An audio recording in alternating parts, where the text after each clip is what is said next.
Então, queremos dar as boas-vindas, quero dar as boas-vindas aí aos que conseguiram chegar hoje aí para participar do nosso segundo estudo sobre a salvação, nosso dicionário, né, da salvação.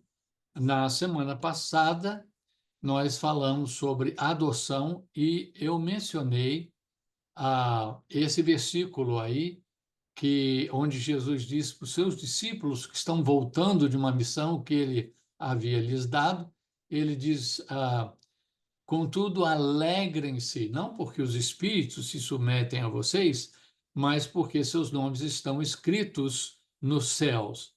Então, é algo que o Senhor Jesus nos lembra de que nós temos um motivo muito grande para nos alegrar, e isso porque nós temos a vida eterna, fomos adotados, nosso nome está, quando nós nos arrependemos, colocamos nossa fé em Cristo, então ele nos adota e somos parte da família dele, e nossos nomes passam a constar do livro da vida nos céus. Falamos sobre aliança. Aliança o pactos, né? São algo super importante para a gente poder entender, inclusive, a Bíblia. A Bíblia se divide naturalmente pelas alianças do Senhor. Falamos sobre arrependimento e eu coloquei mais alguma coisa aqui sobre arrependimento.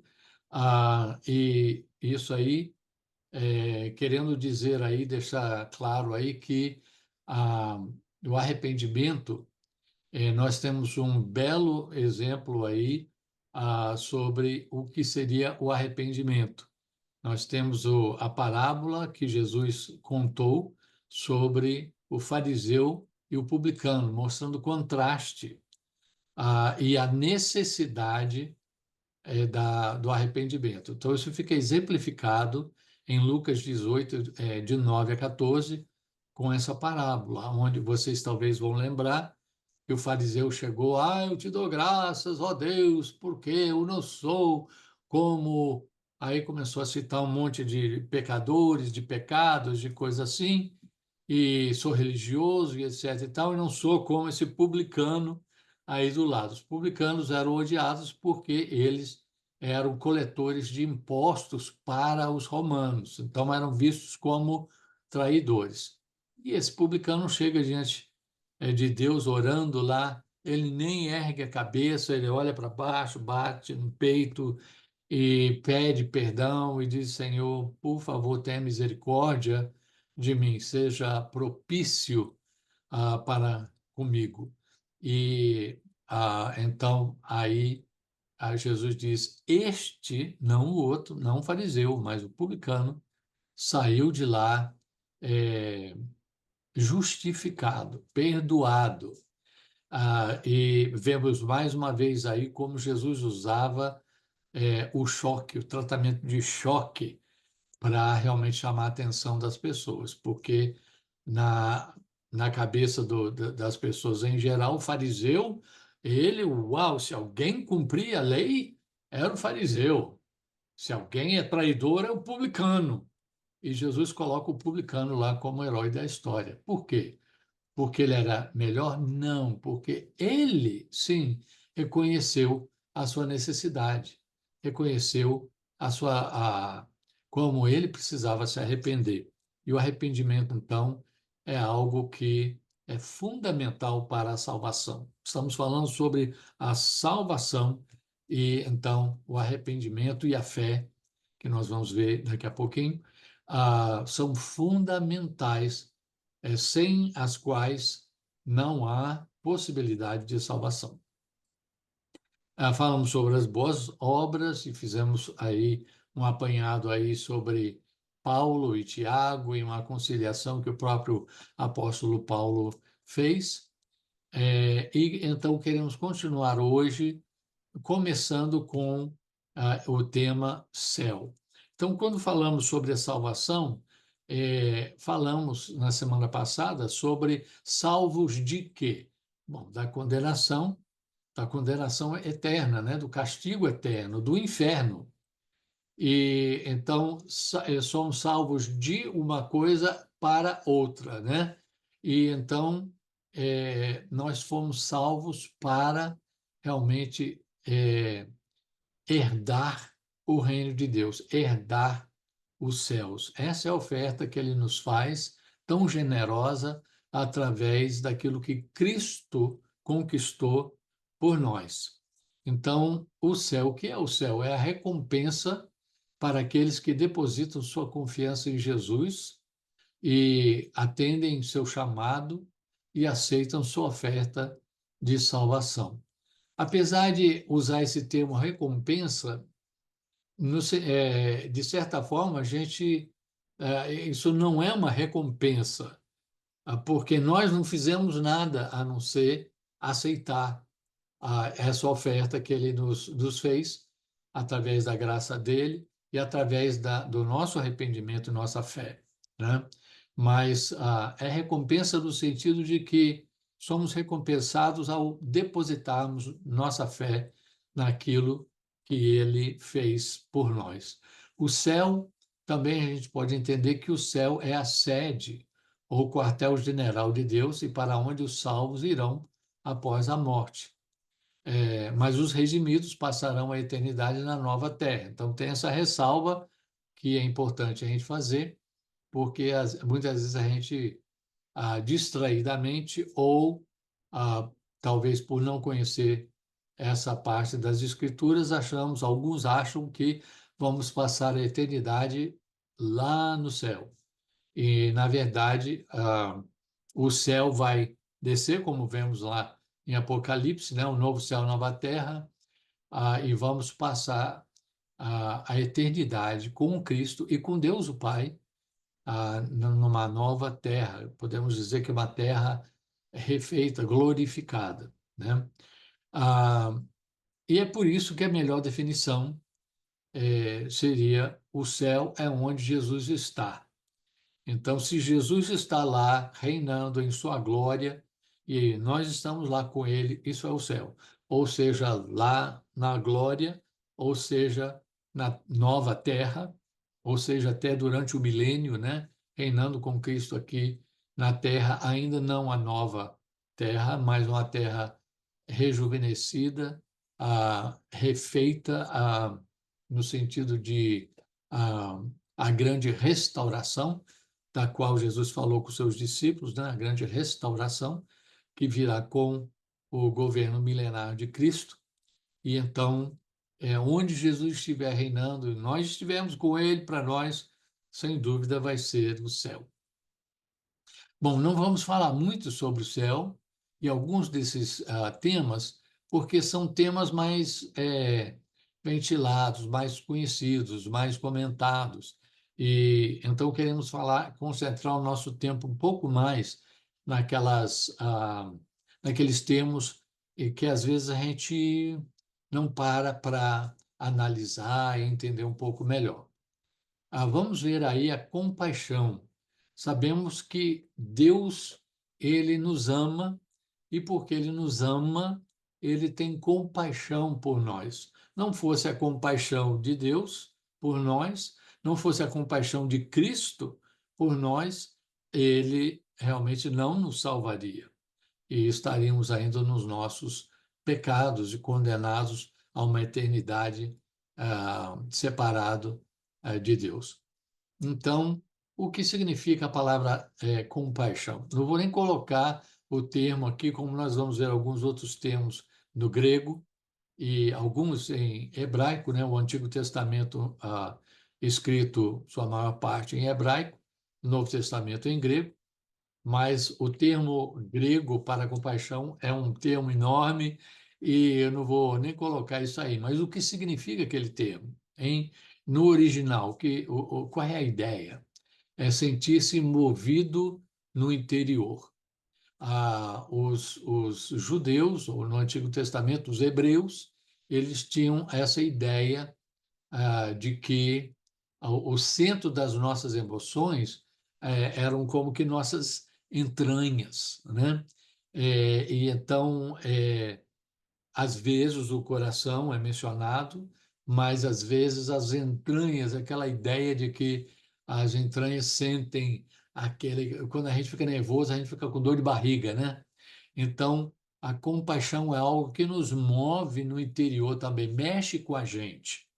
E então é sentir, muitas vezes é sentir pena com paixão, com um sentimento forte. Então, creio que, etimologicamente, a nossa palavra que deve vir ou do grego ou do latim, não tenho certeza, eu acho que vem do latim, seria com paixão, né? Sentir pena com paixão.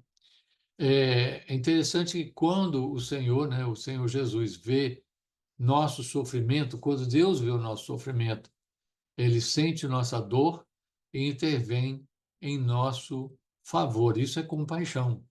Nós temos o exemplo disso em Marcos 6:34, onde Jesus disse, ele sai do barco, ele viu uma grande multidão que estava indo atrás dele. Onde ele ia essa grande multidão. Ele entrava no barco, ia para o outro lado do lago, né, do Mar da Galileia, que é um lago, né, de 13 quilômetros de largura. Ele ia para o outro lado, chegava lá, muitas vezes estava lá a multidão esperando por ele. E então ele olhou para eles e ele sentiu aquela compaixão por eles, porque ele viu que eles eram como ovelhas sem pastor. Eles não tinham um líder espiritual que pudesse guiá-los, pudesse dizer: olha, gente, vocês o caminho para Deus é assim, vocês precisam, o que Deus espera de vocês? Olha, a melhor maneira de resolver problemas e de viver e tudo. Eles não tinham bons pastores, eles não tinham bons líderes que pudessem ou que estivessem lá à altura dos problemas que eles estavam passando. Então, Jesus começa a fazer o quê? A ensinar-lhes muitas coisas. Provavelmente, aquilo que Jesus estava falando com eles, estava tirando dúvidas, estava guiando, estava mostrando como viver uma vida de mais sucesso espiritual. Quando a gente tem uma vida de sucesso espiritual, o sucesso material e físico segue por tabela. Então, Jesus teve compaixão da multidão e viu que eram como ovelhas sem pastor e começou a ensinar-lhes muitas coisas. E então, é por causa da sua compaixão que Deus decidiu nos salvar. Lamentações fala, né, sobre a compaixão de Deus. É interessante essa referência, né, de Lamentações de Jeremias, do profeta Jeremias, capítulo 3, versículo 22. Agora vamos falar sobre confissão. Confissão é uma palavra muito falada, mas talvez pouco entendida no seu contexto ou no seu sentido bíblico. Nós temos um exemplo de uma oração de confissão muito bonita, muito boa, em Daniel 9, de 3 a 19. O profeta Daniel, ele mesmo, é interessante que ele mesmo vivia uma vida exemplar diante de Deus, mas ele se colocou como um membro do seu povo hebraico que estava lá no cativeiro na Babilônia e a essa altura na Pérsia, e ele então orou confessando o pecado do povo, e ele, como representante do povo, ele se incluiu nessa confissão. Depois leiam esse trecho, realmente é um exemplo muito bom do que seja uma oração de confissão.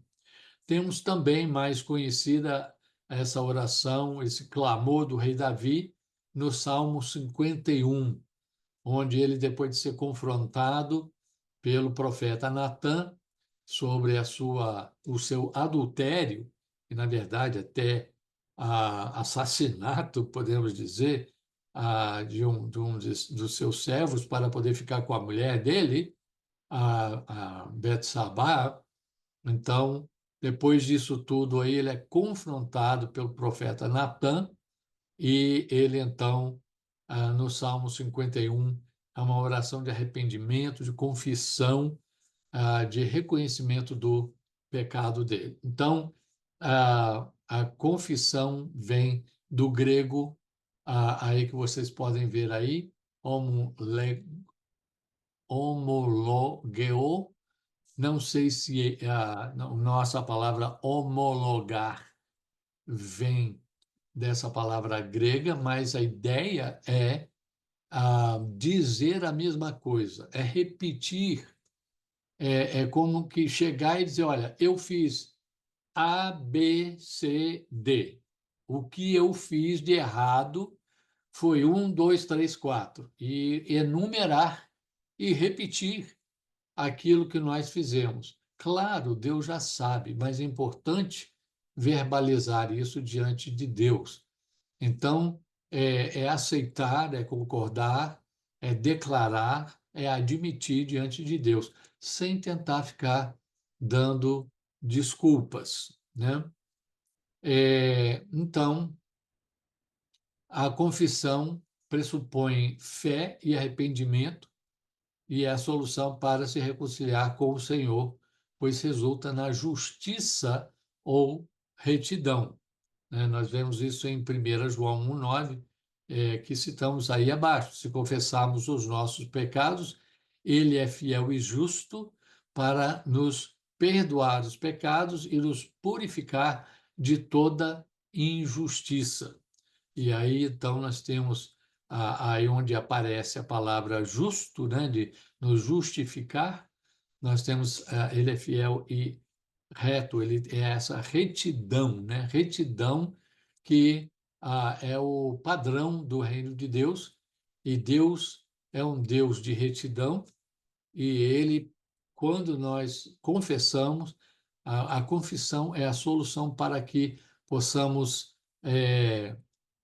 realmente ser perdoados dos nossos pecados e purificados de toda injustiça, dessa falta de retidão. No grego fica bem claro aí a justiça e injustiça tendo a mesma raiz, né? Um sendo positivo, um sendo negativo. Então, a confissão é o remédio que resolve esse problema.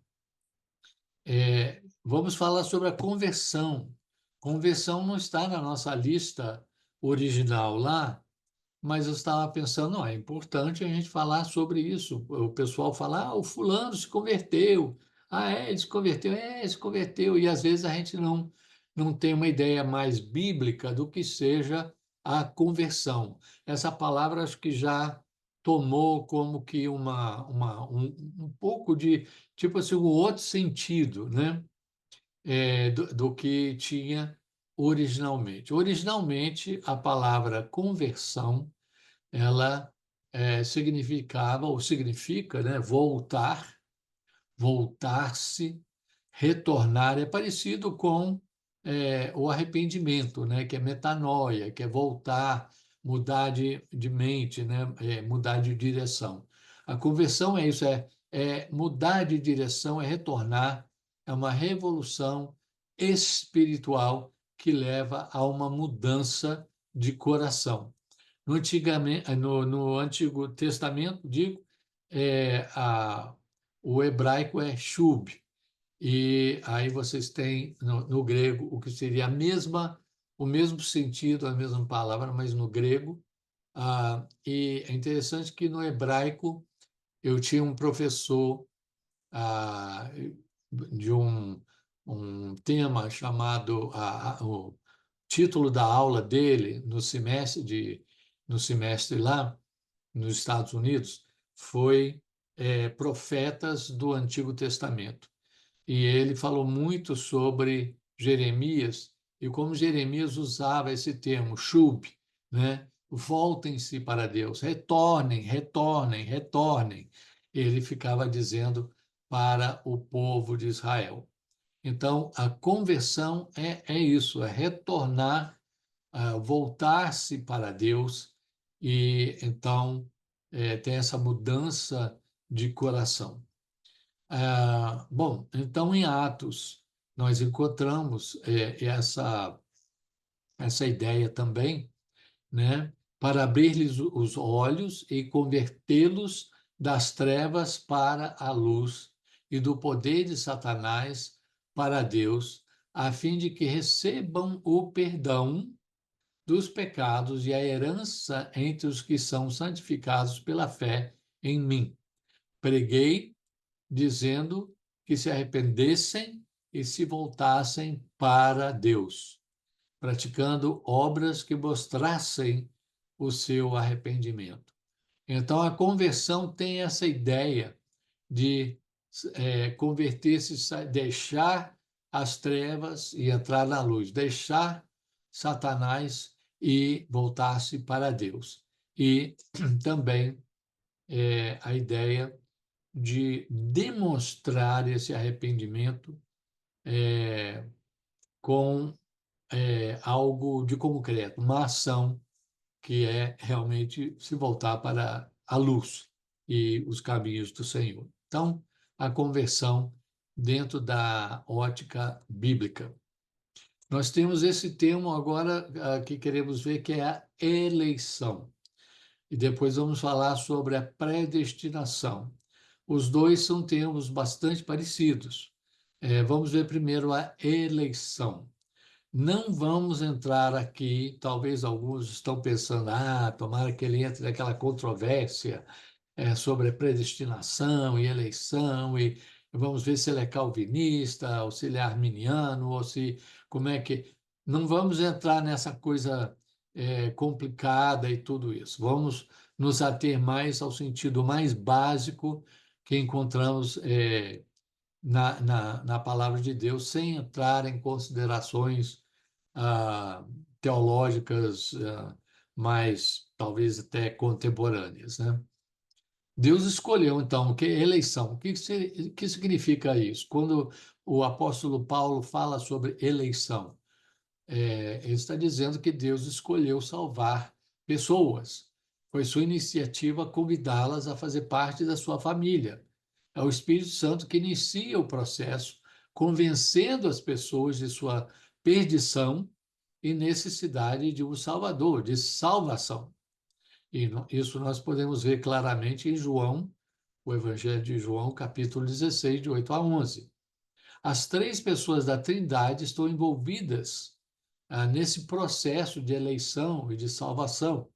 Deus, o Pai, os conheceu e os escolheu, diz lá em 1 Pedro 1, 2, diz o seguinte: Deus Pai os escolheu, os conheceu e os escolheu, e seu Espírito, e foram purificados pelo sangue de Jesus Cristo. Então, aí nós temos as três pessoas da Trindade atuando na eleição, na salvação de indivíduos, de pessoas.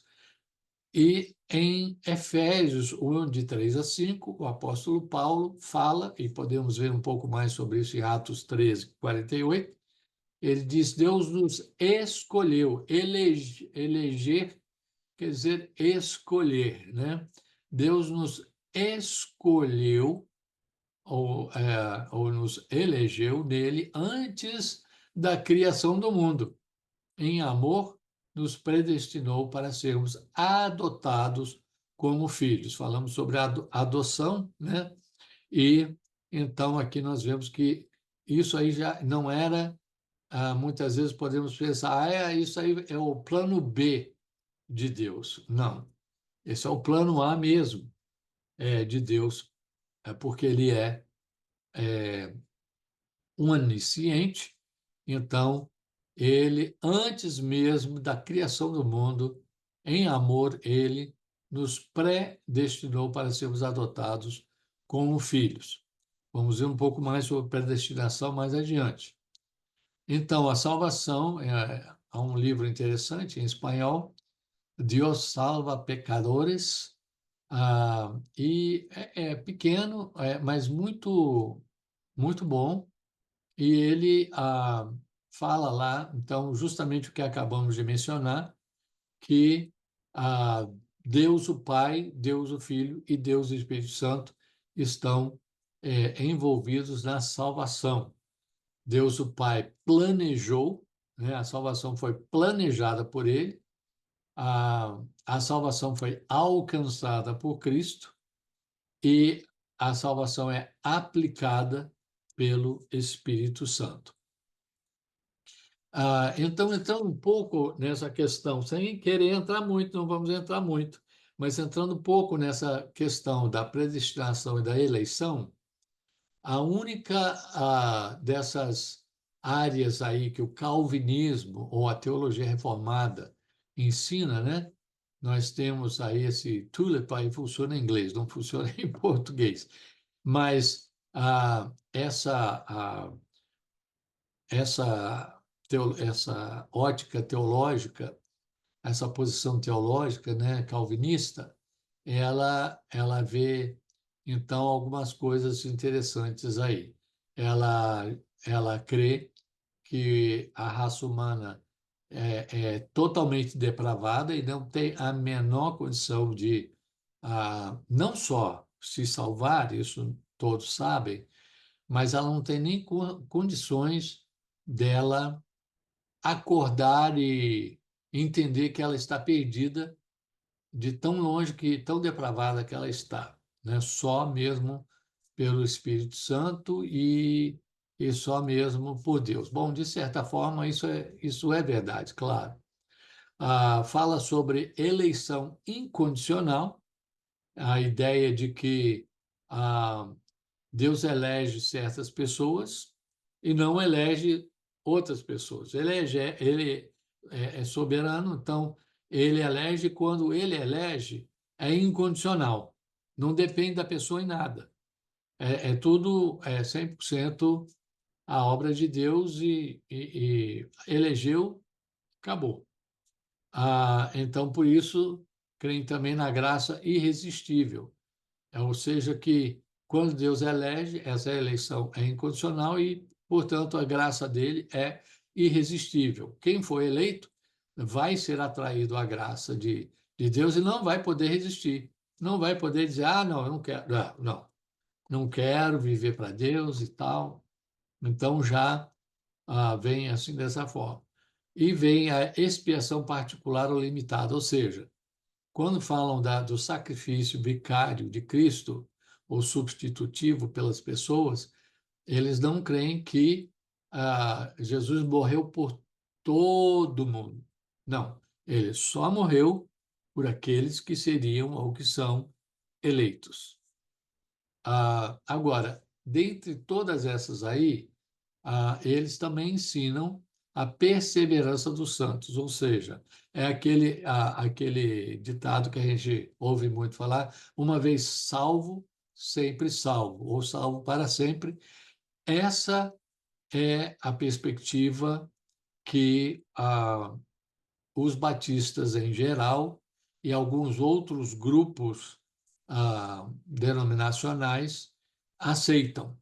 Então, de todos esses aí, o que mais é aceito, creio, em geral, é essa ideia da perseverança dos santos. Ou seja, Deus preserva seus eleitos para a salvação e lhes dá a graça, o poder e a provisão para perseverarem até o fim. Então, essa ideia realmente é uma ideia mais aceita por aí. Não são todos as denominações que aceitam isso. Alguns creem que se pode perder a salvação. Então, eu creio que a gente deve lembrar que estamos falando sobre vida eterna. Se ela é eterna, ela não tem fim. E então, se você pode perder a salvação, então não é vida eterna.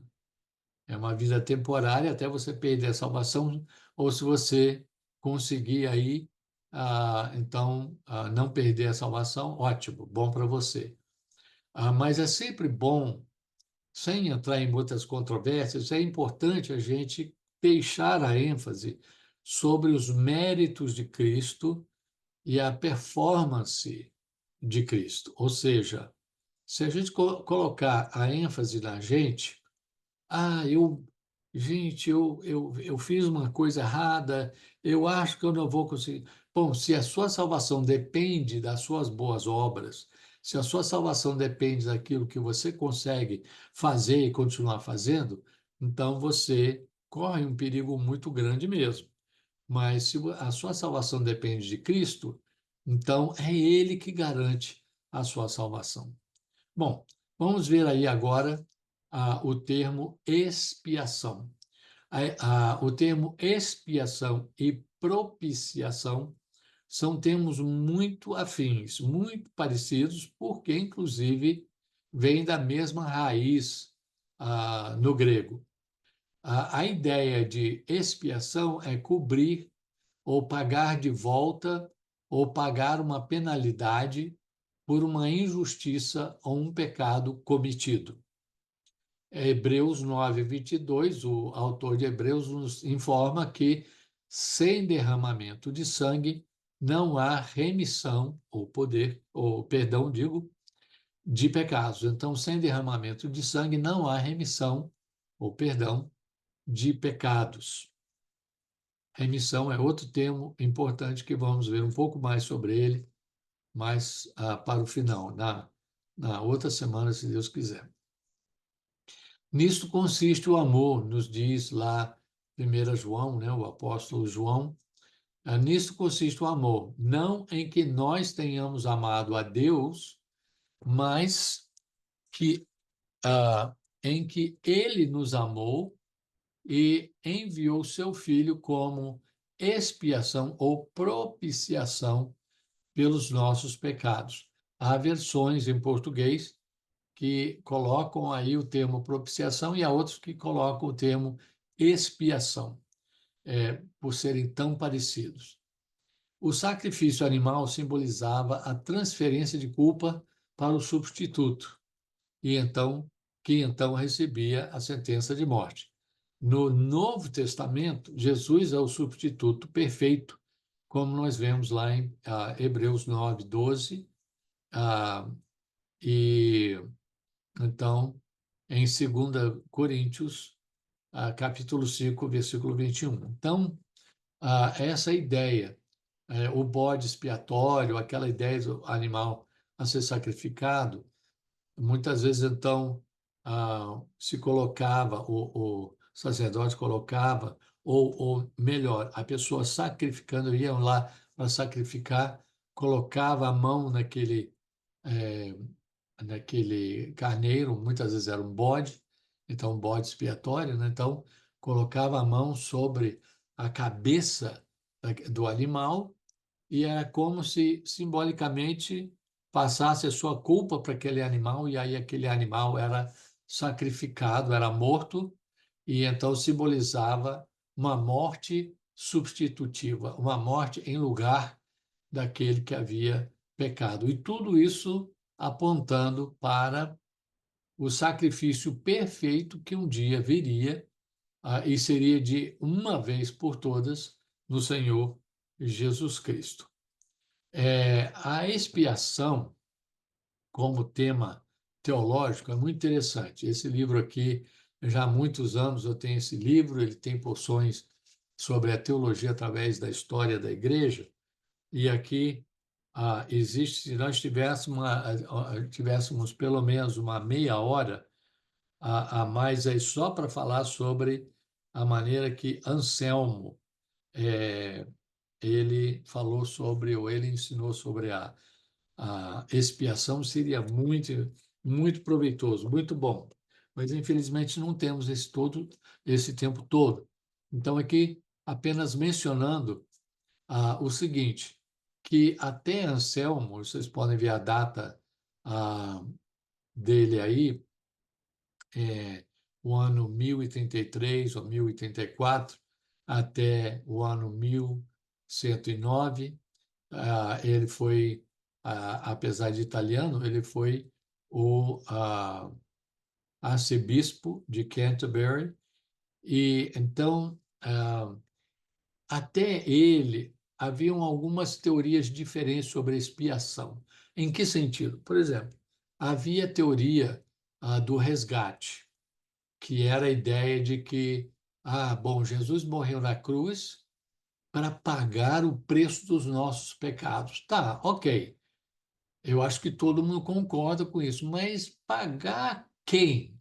O quê? Em que sentido? Então a ideia, a teoria do resgate é que quando Adão e Eva caíram em pecado, a humanidade então ficou debaixo do domínio de Satanás. Então seria como que Deus pagando Satanás para soltar e livrar os seres humanos da escravidão, do domínio de Satanás. Aí outros dizem não, não, não, não é isso. O resgate é assim, Deus paga a si mesmo. Bom, Anselmo chegou e falou, olha, essa ideia aí chega quase a ser uma blasfêmia, porque Deus não deve nada a Satanás. Como é que ele vai pagar um resgate para Satanás? Ele não deve nada a Satanás. E ele chega e então lhe coloca a, a maneira de se expressar é altamente assim racional e lógico, assim é lindo, é realmente incrível. Mas aqui nós vamos só mencionar um dos aspectos, que é o seguinte: só Deus tem condições de pagar o preço pela nossa salvação. Porque para você pagar o preço da salvação, você tem que ter como que. Ele não usou exatamente esse termo, mas a ideia basicamente é como se você tivesse que ter um crédito para você poder pagar. Se você está devendo, ou seja, um ser humano normal, primeiro, é uma pessoa caída em pecado, porque todo mundo, depois de Adão e Eva, já nasce com a natureza caída. Então, todo mundo. A pergunta que se faz é: o ser humano peca porque é pecador ou é pecador porque peca? Ambas as coisas. Então, o ser humano deve tá realmente, tanto que Jesus ele usa no Pai Nosso, né, na oração do Pai Nosso, perdoa as nossas dívidas, assim como perdoamos aos nossos devedores, né? Então, nós estamos endividados com Deus. Como que o ser humano vai poder pagar ou satisfazer essa, esse problema da salvação? Deus foi ofendido. Então, Anselmo diz, olha, Deus foi ofendido. E então ele precisa, algo precisa ser feito para satisfazer essa ofensa. Mas só Deus mesmo tem condições, sem pecado, e tem crédito, por assim dizer, para poder pagar a Deus. E só o ser humano deve, só o ser humano é que tem essa dívida. Então, quem pode ser essa pessoa que vai satisfazer esse problema? O Senhor Jesus Cristo, que é, ao mesmo tempo, Deus e ser humano. Então, ele representando a raça humana, ele se entrega para morrer em nosso lugar. Ele não tinha dívida nenhuma e ele satisfez a ofensa contra Deus, mais do que satisfez, porque ele com isso, ele entregou, ele diz, quando a gente ofende uma pessoa, digamos que você roube 100 reais ou dólares de uma pessoa, e depois você chega e fala, ok, está aqui 100. Mas só que aí você já ofendeu, já atrapalhou, já fez uma série de coisas. Então você tem que chegar e pagar a mais. Se você roubou 100 dólares, você tem que devolver cento e alguma coisa. Então, Jesus, quando morreu na cruz por nós, ele salvou aqueles que depositam sua fé nele, e então é como que entregando isso para Deus o Pai, a essa esse prêmio, essa satisfação que são as almas humanas salvas em Cristo. Bom, eu acho muito interessante e é realmente a teoria dessa satisfação, né, para Deus de ancião, ela até hoje ela é considerada como um marco, uma mudança na visão das pessoas sobre a expiação. Mas então, só resumindo, a expiação é você cobrir e você pagar e você resolver esse problema do pecado das pessoas. Então, no Antigo Testamento, por sacrifício, no Novo Testamento, através do Senhor Jesus Cristo, que é o Cordeiro de Deus que tira o pecado do mundo. Então, vamos ver a fé. A fé, sabemos que é outra palavra-chave, né? A fé salvadora crê que Deus existe, que sua palavra é verdadeira e que ele enviou o seu filho para morrer por nós. Então, a fé verdadeira aceita essa expiação de Cristo. Não pode haver salvação sem fé. Fé e arrependimento foram os temas fundamentais da mensagem de João Batista, Jesus, Paulo e Pedro. E na Bíblia inteira a gente vê essa ênfase. Paulo diz aos romanos: não me envergonhe do evangelho. Evangelho é outro tema, é outra palavra crucial aí, quando falamos de salvação. O que é evangelho? Evangelho significa boas novas. Que boas novas? Que Deus está disposto a nos perdoar e que ele providenciou a nossa salvação.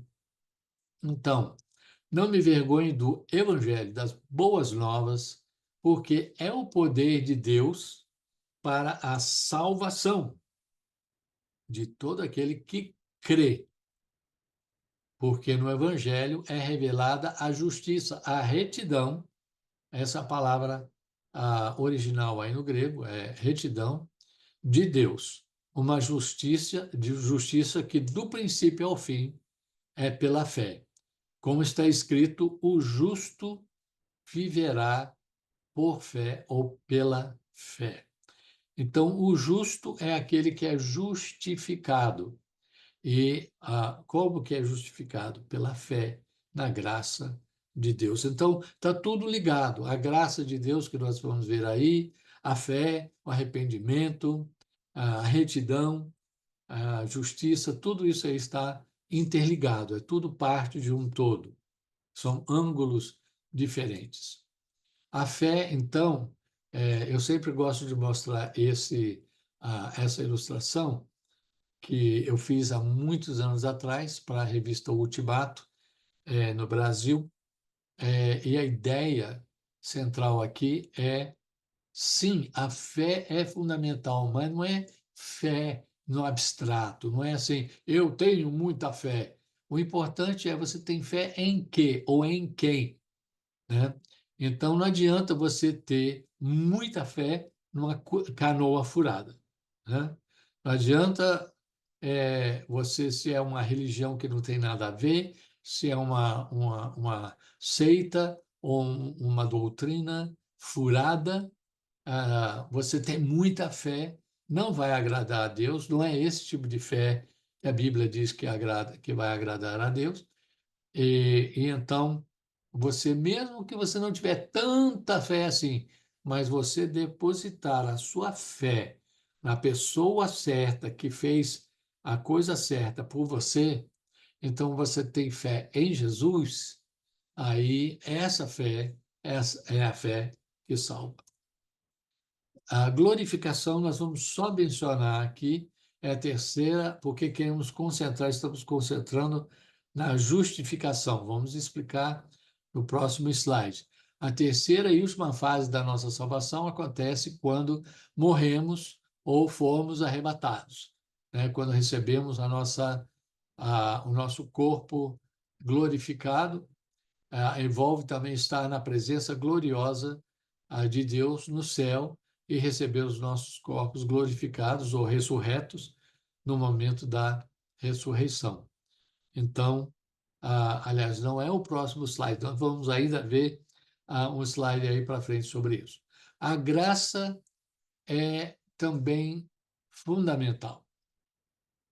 Se não fosse a graça de Deus, ele não ia oferecer essa solução, a expiação, ele não ia achar, ele não ia aceitar nossa fé, nosso arrependimento. Não fosse a graça de Deus, nada disso aconteceria. Não fosse a graça de Deus, não haveria salvação. O que é a graça? É o favor imerecido de Deus para com os seres humanos. O bem que Deus faz por nós quando nós não o merecemos. Aquilo que somente Deus pode fazer por nós. A graça é fundamental para a salvação. Tudo que ele oferece é baseado na graça. Poderíamos realmente passar aqui uma, duas, talvez as 3 lições só falando sobre a graça de Deus. Há muito que falar sobre a graça. Não temos tempo para isso e é um termo que eu creio que as pessoas em geral têm uma boa ideia sobre isso. Para ativar a graça em nossas vidas, devemos usar as chaves do arrependimento e da fé, tudo interligado, como falamos. E uma maneira interessante que alguém colocou a diferença entre a graça e a misericórdia, que são como que 2 lados da mesma moeda, né? Eu tenho aqui, inclusive, uma moeda muito interessante. Não sei se vocês estão vendo aí, o pessoal de Portugal, aí, uma moeda muito interessante. É a mesma moeda, é uma moeda de turista de Portugal. Mas a mesma moeda, seria impossível ter um lado e não ter o outro, né? Fisicamente, né? E realmente a graça é assim, a graça tem um outro lado que é a misericórdia. Então, alguém definiu a graça assim, quando Deus nos dá o que não merecemos. Não merecemos. E a misericórdia é quando Deus não nos dá o que merecemos, que é o castigo, a punição, uma série de coisas aí, a condenação. Isso é misericórdia. E a graça é quando Deus nos dá o que não merecemos. Seu favor, sua ajuda, sua salvação, seu perdão. Bom, então, vendo aí de novo a salvação, a justificação, a santificação, a glorificação, aqui então está aquele quadro que estava mencionando, que mostra aí a sequência. A salvação tem esses 3 tempos: do passado, para quem já recebeu a Cristo e a salvação, é a justificação, é a salvação, é aquele ato único de receber a Cristo. É como casamento. Você vai lá e casa uma vez. Se você casar, voltar para casa, daí a uma semana, você brigar com sua esposa ou brigar com seu marido, você não fala, vamos lá, vamos voltar lá e casar de novo. Não. Você entrou em outra etapa, você já está casado. Deu um problema? Agora, então, é um processo que você tem que ir trabalhando. E, então, quando aceitamos a Cristo, somos justificados, e aí sim entramos num processo de santificação. Por isso que eu coloquei, você está aqui, nesse processo. E depois, então, no futuro, vem a glorificação. Bom, inferno. Não queremos falar muito sobre inferno, porque, afinal de contas, estamos falando sobre a salvação. Mas é importante, de novo, lembrar que nós somos salvos de quê? Somos salvos da condenação de Deus, né? Do julgamento, da condenação que leva à separação eterna de Deus. Eu queria só fazer uma ênfase aqui nessa nota. Alguém disse isso aí, eu achei, olha, matou a charada. Porque muita gente fala assim: Deus é. Se Deus é um Deus de amor, como é que ele manda alguém para o inferno? Aí o pessoal responde: Deus não manda ninguém para o inferno. O que manda a pessoa para o inferno são os pecados da pessoa. Mas realmente, em última análise, não são os pecados da pessoa que mandam ela para o inferno. Senão todo mundo iria para o inferno. O que manda a pessoa para o inferno é ela rejeitar, ela dizer: não quero o seu perdão, Deus, eu não quero a sua salvação, eu não vou confessar meu pecado, não vou admitir, não quero saber. Então, realmente ninguém é mandado ao inferno por causa dos seus pecados, mas por rejeitar a oferta gratuita de perdão que Deus oferece. Pensa nisso aí. Realmente é muito profundo, é muito verdadeiro isso aí. Que as pessoas que vão para o inferno são as que rejeitaram a oferta de perdão do Senhor Jesus Cristo.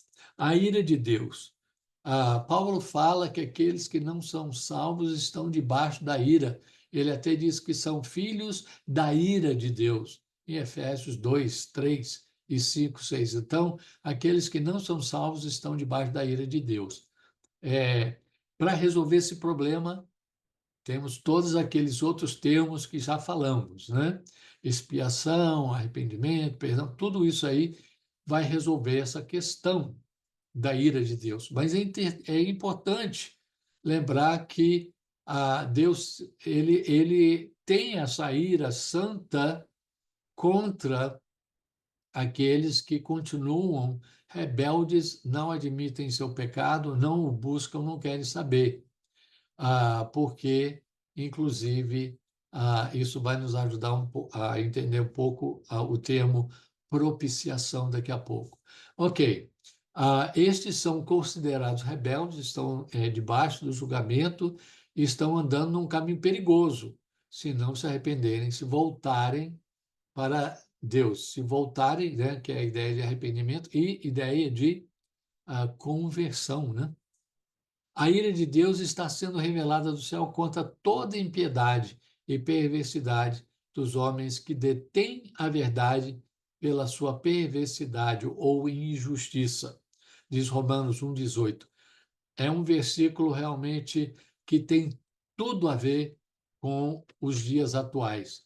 Há muitas pessoas aí fora que estão retendo, estão detendo a verdade, estão escondendo a verdade, estão combatendo a verdade, estão censurando a verdade, fazendo tudo para que a verdade de Deus não seja propagada e não seja aceita. Essas pessoas estão debaixo da ira de Deus. Justificação. Então, Deus é justo e justificador daqueles que o buscam por serem realmente tocados pelo Espírito Santo, se arrependem e colocam sua fé nele. Ser declarado, a justificação, a ideia é ser declarado inocente, ser declarado sem culpa. É um termo legal, é um termo de corte. Então, onde diz aí que são declarados inocentes ou sem culpa diante de Deus, que é o juiz supremo. Ser perdoado e ter a sua ficha limpa. É o que Deus faz. Os nossos pecados não ficam lá numa ficha para Deus usar contra a gente no futuro. Ele limpa a nossa ficha. Ele passa o sangue de Cristo na nossa ficha e realmente ela fica pura e santa e limpa. Só podemos ser justificados pela fé, nunca por boas obras, como já falamos. A justificação é a primeira fase da nossa salvação, como já vimos aí. E é como casamento, como também já mencionamos. Então, seria como você receber uma certidão de Deus com um carimbo, com o sangue de Cristo, dizendo justificado, declarado sem culpa. É o que Deus nos oferece através da morte de Cristo na cruz em nosso lugar. E quando recebemos, então, somos justificados. A misericórdia, como falamos, é quando Deus não nos dá o que merecemos. Ou seja, não nos condena, não nos dá aquele castigo e aquelas coisas ruins todas que viriam, não fosse a misericórdia e a paciência de Deus. Quando Deus retém o julgamento e a condenação que merecemos. Mesmo que tenhamos quebrado suas leis e mereçamos ser punidos, Deus está disposto a nos perdoar e nos restaurar quando reconhecemos nossos pecados. Graças ao grande amor do Senhor é que não somos consumidos, pois as suas misericórdias são inesgotáveis, renovam-se a cada manhã. Grande é a sua fidelidade. Ou seja, podemos depositar nossa confiança em Cristo. É o que diz Jeremias lá no seu livro de Lamentações. Vamos aí ver agora rapidamente a questão do pecado. Não está na nossa lista lá, mas estava pensando, bom, nós somos salvos, nós somos salvos através da graça de Deus, mas por que que nós precisamos da graça de Deus? Porque qual foi o problema? Bom, todos sabemos que tudo começou com o pecado original de Adão e Eva, no jardim, e a expulsão depois deles do jardim, e daí para frente, como diz Romanos 5, né? Paulo fala lá em Romanos 5, que o pecado entrou através de ah, Adão, mas daí para frente todos pecaram, né? Então, é um capítulo muito importante para se ler, para se entender um pouco melhor essa questão do pecado, Romanos 5. Então, existem duas palavras que eu diria que são principais ah, no Novo Testamento para falar do pecado. Eu acho que a principal é amartia, né? Que é traduzido por pecado em vários versículos, em vários lugares, né? E significa errar o alvo. Então, nós temos esses dois conceitos fundamentais, principais aí sobre o pecado. Errar o alvo seria, ou seja, Deus tem as leis deles, que são como que resumidos nos 10 mandamentos, e quando você para pensar, uau, quem é que está cumprindo todos os 10 mandamentos? Então, ah, é você errar o alvo. Esse é o ideal de Deus. E a Bíblia diz, né? Paulo fala lá em Romanos 3:20, todos pecaram e destituídos estão da glória de Deus. Ou seja, todos erraram o alvo, não alcançaram o ideal glorioso de Deus. A outra ideia é a ideia de transgredir. A Bíblia diz que somos transgressores, a ideia de pecado em termos de passar os limites que foram impostos por Deus. Ó, daqui para lá você não passa. Adão e Eva, olha aqui, ó, tem a árvore no meio do jardim. Mas aquela árvore, olha, tem todas as outras árvores. Tudo bem, você pode comer os frutos de todas as árvores, mas não pode passar para lá, não pode ir lá comer o fruto daquela árvore. Aquela fruta é proibida.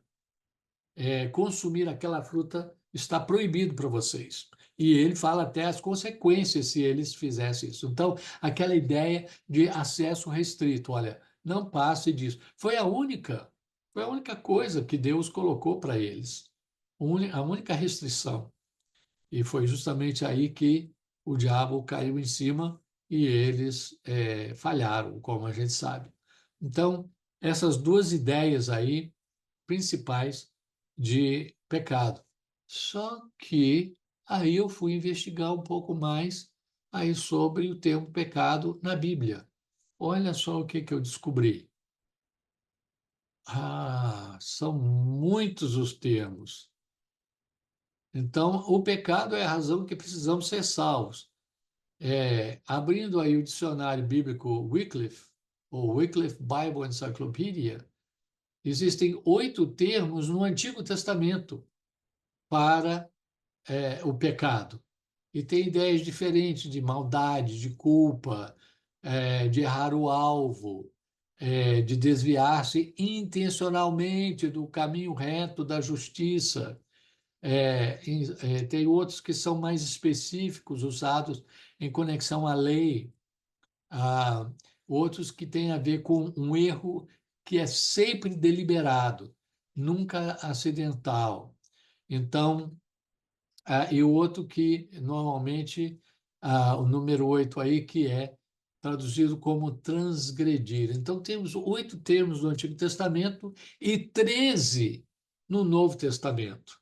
E eu pensando assim, não, são 2 os termos principais, tá? Mas existem outros bem específicos no Novo Testamento. Então, palavras que falam sobre mal, né? Evil, né? Iniquidade, mal moral.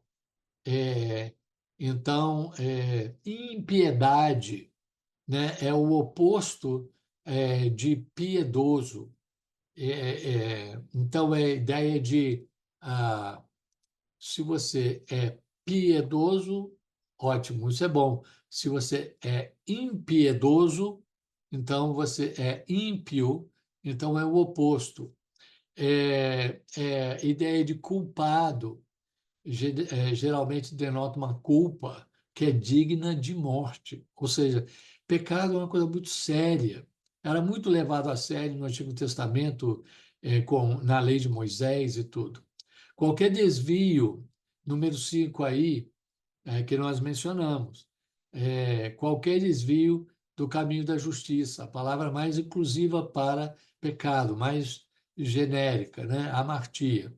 A adiquia é a ideia de injustiça. Então, ela pega a palavra raiz para justiça e coloca uma letra na frente e vira injustiça. E aí é que nós vemos lá em 1 João 1,9, que a injustiça ela é resolvida com a confissão. Número 7, nós vemos a ideia de ilegalidade, às vezes traduzido como iniquidade. Número 8, transgredir. Número 9, ser ignorantes. Às vezes a ignorância é inocente, mas às vezes a ignorância é culpável. Ou seja, de não conhecer as leis, os mandamentos, o que Deus requer. Às vezes é uma ignorância inocente, mas às vezes não é tão inocente assim. E número 10, se desviar, né? Desviar do bom caminho. Como Jesus falou sobre o caminho estreito, né? Ele é bem estreito e então alguns desviam e vão para aquele caminho largo que conduz à condenação. E então, temos então essa ideia de cair, de ser hipócrita, de falhar. São muitas as ideias e os termos para o pecado. Então, a conclusão, para que a gente possa, eu estou me delongando um pouquinho mais de 1 hora aí, mas já vamos terminar, só para a gente poder concluir com esse termo pecado. Pecado é fundamentalmente desobediência a Deus. Não é simplesmente errar o alvo, mas deliberadamente e conscientemente atingir o alvo errado. Há sempre um padrão claro contra o qual o pecado é cometido. Em última análise, todo pecado é uma rebelião contra Deus e uma transgressão. É como quem diz: quem vai ser o Deus da minha vida? Quem vai dizer? Quem vai ter a palavra final na minha vida? Eu. Então, isso é pecado. É a definição do pecado. É trocar o Deus verdadeiro pelo deusinho que você quer ser, ou que eu quero ser na minha vida. O mal pode assumir uma variedade de formas, como nós vimos. A responsabilidade do homem é definida e claramente compreendida. E então, nós vemos em Isaías 65, 2, o tempo todo Deus falando com o povo de Israel, estendia as mãos a um povo obstinado que anda por um caminho que não é bom. Ou seja, um caminho que não é o caminho certo, é se desviar do caminho, é pecado, segundo as suas inclinações, a sua carnalidade, a sua natureza caída. Veja também Isaías 59, 1 e 2. Vejam, o braço do Senhor não está tão encolhido que não possa salvar, e o seu ouvido tão curto que não possa ouvir. Mas as suas maldades ou iniquidades separam você do seu Deus. Os seus pecados esconderam de você o rosto dele, e por isso ele não os ouvirá. Então, a ideia da separação que o pecado cria entre o ser humano e Deus, né? Mas queremos terminar hoje aqui, agora, e esse tema do pecado com a mensagem de esperança. A Bíblia é uma mensagem de esperança. E nós vemos em Romanos 5, 20. Eu quero ver duas traduções ou versões aqui, porque eu acho que as duas nos ajudam a entender o que está sendo dito aqui. Então, a primeira é mais tradicional e diz assim: veio, porém, a lei para que a ofensa abundasse, ou seja, é a lei que coloca o holofote sobre os nossos pecados, a nossa ofensa, nossas falhas. Não fosse a lei, a gente não ia saber, não ia ter padrão. Mas onde o pecado abundou, superabundou a graça. Outra maneira de dizer a mesma coisa, na versão NVI, diz: a lei foi introduzida para que a transgressão fosse ressaltada. Mas onde aumentou o pecado, transbordou a graça. Eu ia dizer aqui, chega até a ser meio estranho, mas graças a Deus, que Deus é um Deus de graça, é um Deus da graça. É um Deus que realmente está pronto a nos perdoar.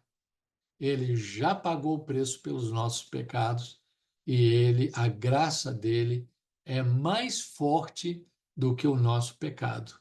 Ele é maior do que a nossa ofensa. E então, por causa de Cristo, nós devemos tudo a Deus, na verdade. E ele nos livra desse grande problema da culpa, da separação que vem pelo pecado. Então, hoje terminamos rapidamente aí, terminamos com essa questão do pecado, e na semana que vem vamos terminar, então, esse mini dicionário sobre a salvação, passando por um termo após o outro, em 1 hora. Vai ser algo difícil de fazer, mas vamos ter que correr com isso para poder fazer tudo em 1 hora. Então, espero que vocês possam ver o outro estudo também, no qual vamos concluir esse dicionário da salvação. Que Deus possa abençoar a cada um de vocês. Amém.